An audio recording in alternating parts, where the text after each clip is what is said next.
4 años, más o menos. 5 o 6 años da su máxima producción. 4 años domina, hay que bajar ya, ahí para procesar.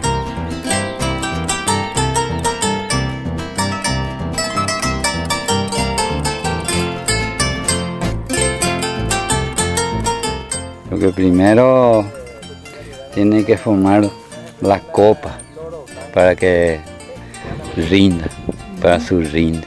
No tiene que ser que vaya al río, si no, no rinde.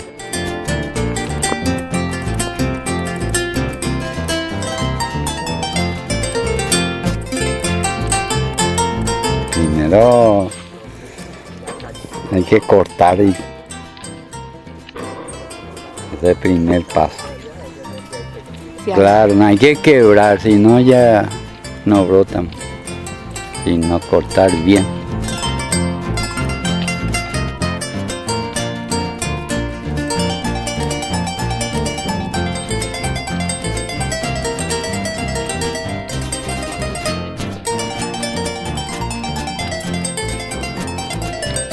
El cuidado también de fertilización del suelo, todo eso.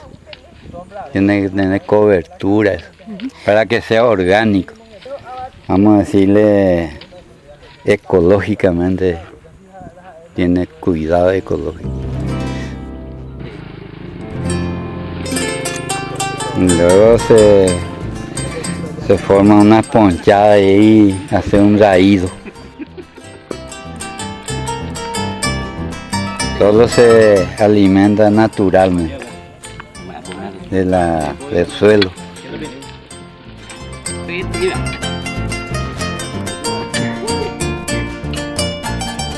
95. Sí.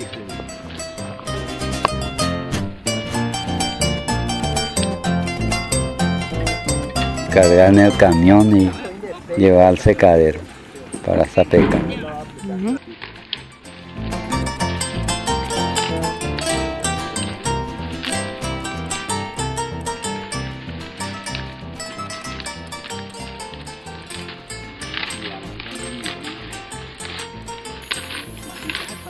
Viste acá como está el terreno, está semicubierto, no es muy pelado. La semilla, y de eso se produce otra vez pequeños plantines. Tiene que estar bien roja cuando está maduro.